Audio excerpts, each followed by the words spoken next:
Well, guys, happy belated 11-day New Year. I'm sorry, I've been so busy. I have exams this week, and I have a lot of things going on right now. So, sorry about the delay. Hopefully, you guys are still interested. Those of you who are in it. So, John Skavnicki is on the pole. Should be a fun race here at Daytona. It's halfway through the season. Well, is it approaching? And I'm really tired, so I'm just trying to get a race out here for you guys. I'm like, I'll zone out at times, so if you just randomly hear, like, if you just hear me and then just random, like, silence, probably zoned out. I'm really tired. I'm ready. I woke up at like 10 this morning, but I went to bed at like 12:30. So, and we're on to some Daytona racing here. So we have our normal guys that are usually up in the front in points and up in the front in the race. Here comes Cody Evans here.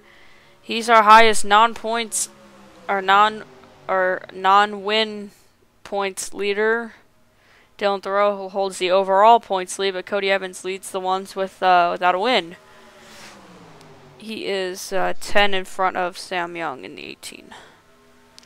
You're going to see a lot of action here. You're going to see a lot of below that white dotted or that white dashed line. And it is legal in this version of Daytona. So, I mean, it really isn't a good angle. This is probably the best angle you can get. If you're like on a low side car, you get the whole view. But and so right now it's Charles Sanford leading us right now down into tri-oval. So we may see a caution or two. We're going to see some blazing speeds though, so this race will be blowing by. As right now we're looking to see our first two-time winner still 10 races in. As Acosta, Powers, Hawkins, Skavnicki, Cavana, Thoreau, Ponder, and Pollard. They're all looking for a win. A second win to oh my god. See what they can improve on. Here comes Stephen Paul the third here. He's on the inside of Levi McIntyre. Charles Sanford. Right now he's going to move to second as Kyle Matthews is going to lead this time around.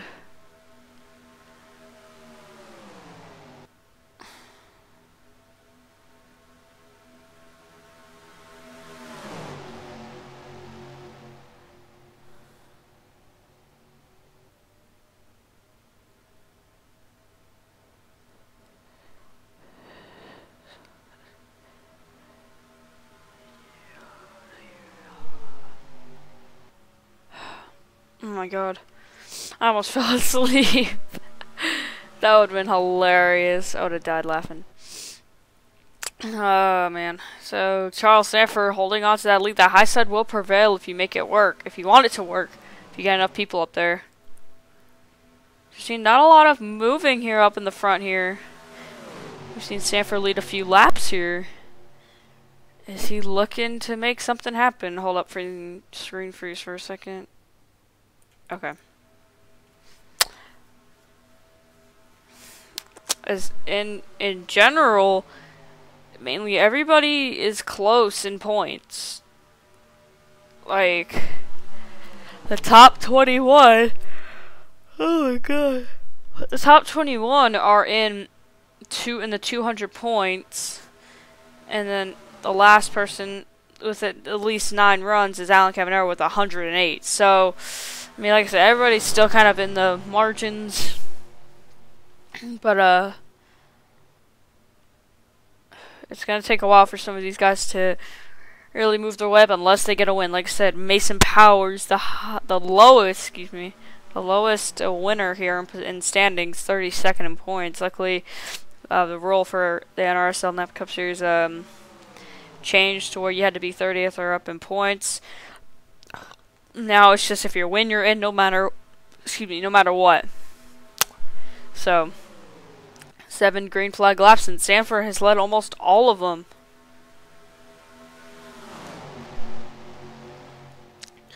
Biggest mover last week was Seth Cole with 13. The biggest loser was Jessica Shelton. There's a lot of guys just with consistent top tens with 2, 1, 2, or 3. Very few are in the elite 4 and 5 this season, and we've had through 9 races.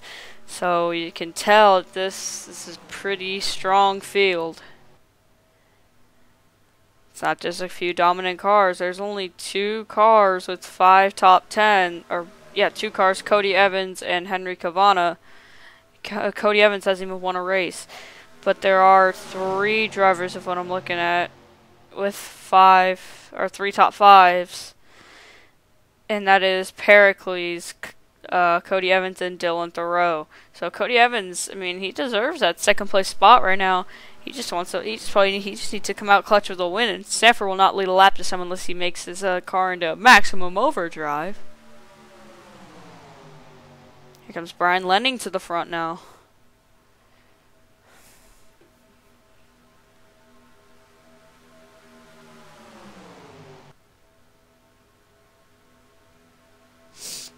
Like I said, we may get some cautions, maybe coming down pit road. But I mean, like this says, it's pretty decent racing. Let's check through the whole field now. Here's Dylan Young and Acosta. Usually, like I said, I mean, obviously the winner of the 499 is gonna have a chance at the championship, at least in the chase in the first round.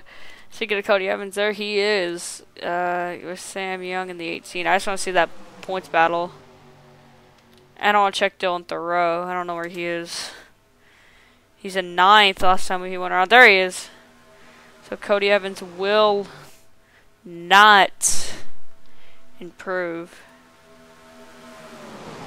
Steve Pollard in the 81 here. He's up on the high side, almost 4 wide. It's like they're gonna use that. They're gonna use that very low line to see what they can do. Like I said, we're almost 4 wide.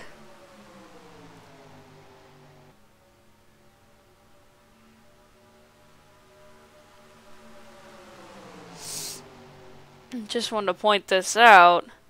Highest averaging finisher is Dylan Thoreau at 12.89, then 13.56. So their average finishes have not been in the top 10. So consistency is not a factor this season at all.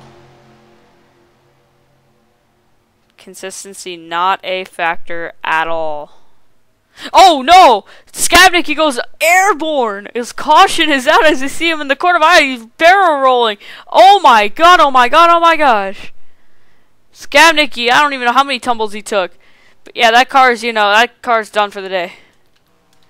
Cody Evans involved. Not many cars involved, but it's enough to put Skabnicki, flying through the air.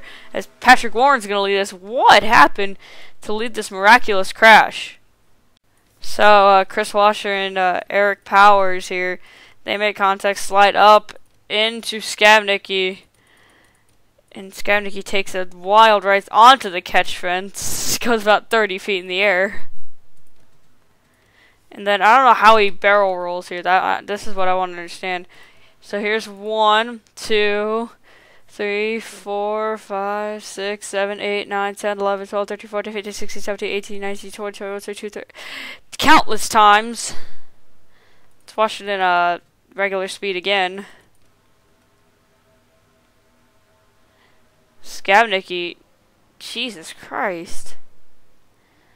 And then we saw Joe Davis involved too, the 23 car. Hey, oh, he got out of the way. He got out of it. Okay, cool. That's good news for him. Look at the save he took, him and Chris Washer there. Good save, and then, Jesus, I cannot even imagine DJ Curtis watching, or Cody Evans. Oh my god. Let's run on board with Evans here.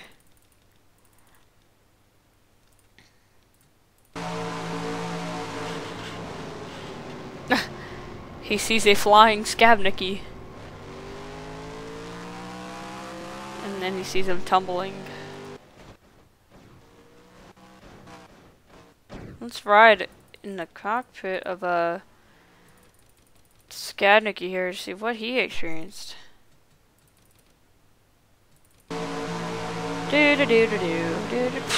Wee. Oh man, I don't know. This thing gonna look. Oh no! Okay, of course. Oh my god! Ooh! Yeah, I think he's okay. and flips over on his roof as the pole sitter takes a very wild ride. So I'll take you back to the green flag after we go through pit stops. So not everybody's really lined up here for the restart in a single file fashion. Skavnicki obviously the only one to retire. Green flag is out. Don't know what's going on here. It's already seen 3 wide. So that's just the I. Anyway, Seth Cole to the inside of Ken Thoreau. Thoreau led us to the green flag, or his pit stop there. Seth Cole now versus Ramian Fisher. Ramian Fisher's going to go way low with Patrick Warren, trying to get to that inside of Seth Cole. Here he goes. I was about to get to halfway here. Here comes Dylan Thoreau now. Like I said, trying to improve that average finish to a top 10. Well, every season, I think we've had someone who finished in the top 11 as a consistent finish, as a dead even heat to the line. I think it was Fisher who kept it, though. Yes, it was. So like I said, I knew we were going to have a wreck sometime. But that kind of put some laps into the books. As here comes Dylan Thoreau. Dylan Thoreau wants to lead a lap. Like I said, Cody Evans will not, unless something drastic happens, will not take this points lead. Unless like the whole front of the pack gets wrecked out with Dylan Thoreau. It's halfway here.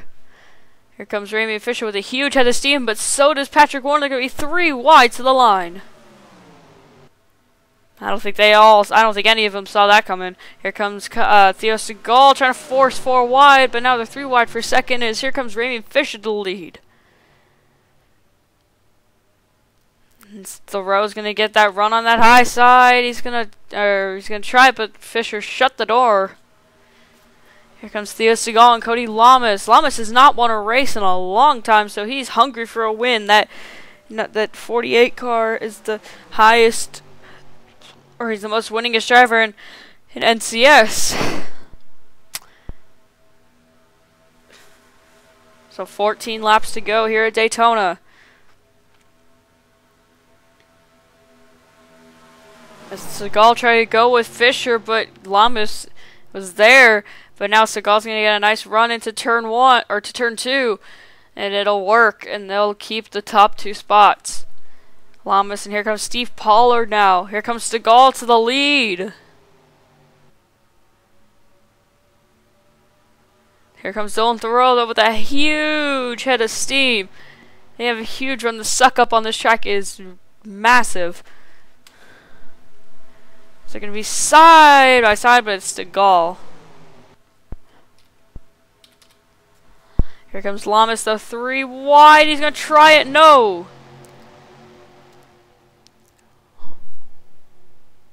13 laps to go here at Daytona.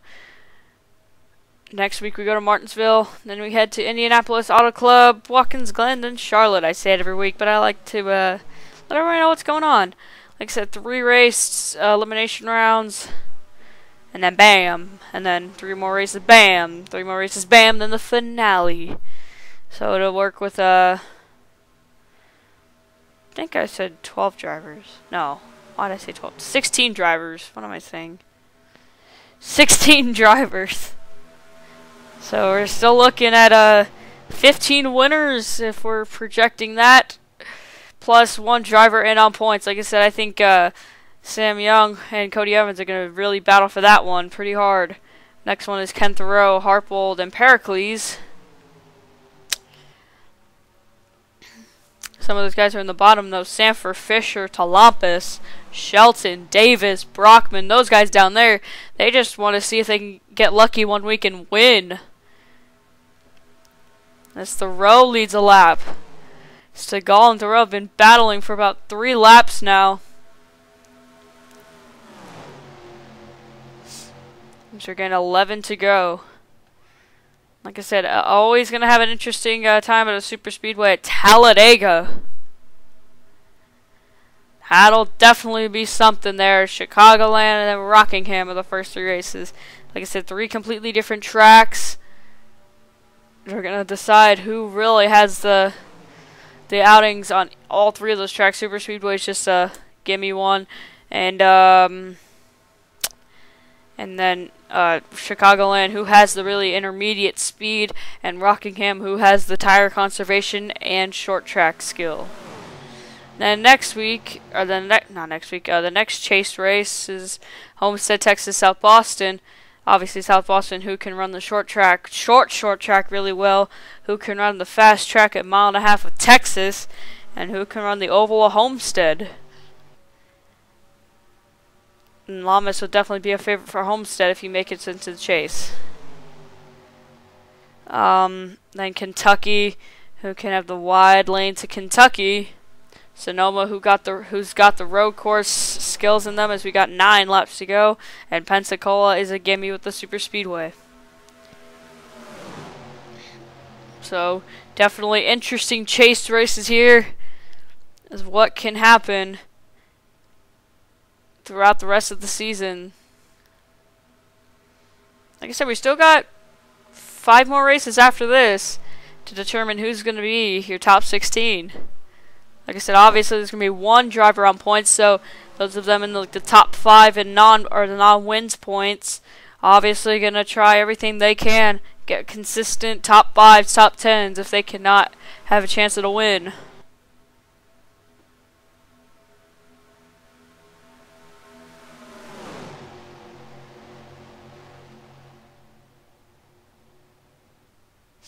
Lamas now with the lead with 8 laps to go. Stegall right behind him. They've been working together for quite a while now. I could not be surprised if these two turn out the 1-2.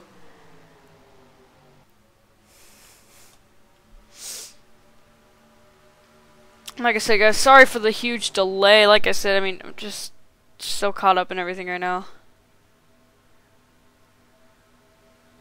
Oh my god, Thoreau almost turned Stegall there, it almost looked like. But really, no one else has really showed if they can come and win this thing. Lamas is liking what these guys are doing behind him. 7 laps to go. They may need to pit, may not, who knows. Here comes Stegall, but Thoreau looking right next to the grass almost. They're going to be 3 wide, almost 4 wide if Cavana forces it. It's Thoreau, here he comes. Here comes Steve Pollard as well. Now they're starting to make moves. Lamas is going to lose this lead in even a top 5. Wow. He went, and Thoreau went 0 to 100 real quick. Oh my god. 6 laps to go, and it sounds like they're approaching lapped cars as Eric Powers going miraculously slow as they're about to go into turn 2. And he's down the middle of the backstretch, so they will catch him. See the difference there. Is now almost 4 wide for the lead. As they are 4 wide for the lead. Oh, they got out of it. Ramy Fisher just said no. And here comes Steve Pollard now. Steve Pollard and Mike Cavana battling for this lead. Steve Pollard looking for his 2nd win in a row. And 2nd of the season. Here comes Eric Powers. They do not want to catch him in the turn, because that'll leave one guy hung out to dry. They could just go low or through the middle. Oh no, Pollard's going to be held up by the slow car. The slow car of Eric Powers is definitely going to affect this field by just a little bit. It's going to hold up Ramian Fisher and Theo. It's going to hold up Sanford and most of that high side. So some of the guys on the low side are going to have some great times in the top 10.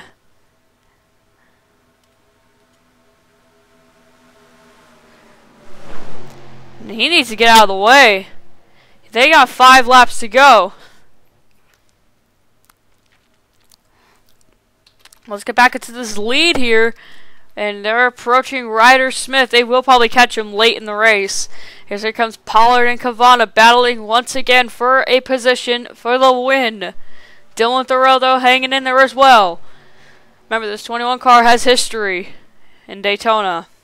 As here he comes. He's going to try and push it 3 wide. No!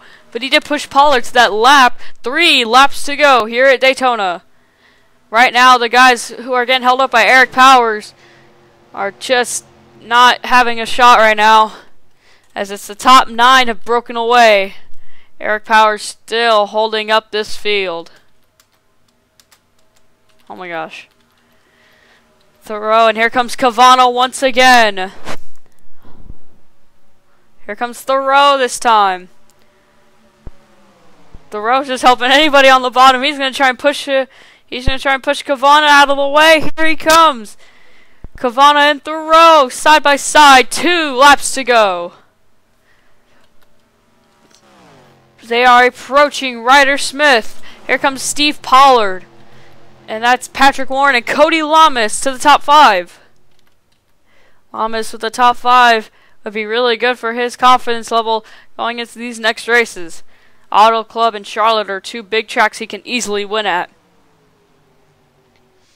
Here we go, coming to the white flag. Dylan Thoreau are looking for to be our first 2-time winner of the season. Mike Cavano trying to join his brother, trying to be the first brother duo to win a race in the same season. White flag. Here comes Ryder Smith, though. Ryder Smith is going to be in the way, so this will definitely affect the outcome of this race. Ryder Smith is a deciding factor, and it looks like it's going to work out for Mike Cavana. But hold on. Thoreau has really had a nice run into turn 3. Don't count him out, but I think you could probably do it now. Pushed by Steve Pollard. He's going to try everything he's got, but Mike Cavana, with the help of Ryder Smith, is going to take the checkered flag and win at Daytona. So Mike Cavana locks himself in at a certainty with a win at Daytona. Right now, he is 22nd in points. He will not be there for long. Dylan Thoreau pulls out a nice second place victory, or second place finish victory. Steve Pollard third. That's really going to help him as well. Is Henry Cavano? Where's he at? Oh boy. Yeah, so definitely a good win for Mike and Thoreau and Pollard, the top 3 there.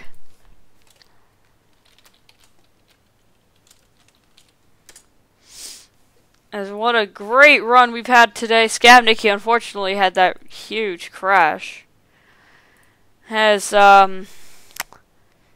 definitely a shake-up in points, especially for Cody Evans and Henry Cavana. It's going to be top 3 of Thoreau, Pollard, and maybe Sam Young. Anyway, guys, we'll see you guys at Martinsville for race number 11. Thank you all for watching. I'll see you guys later.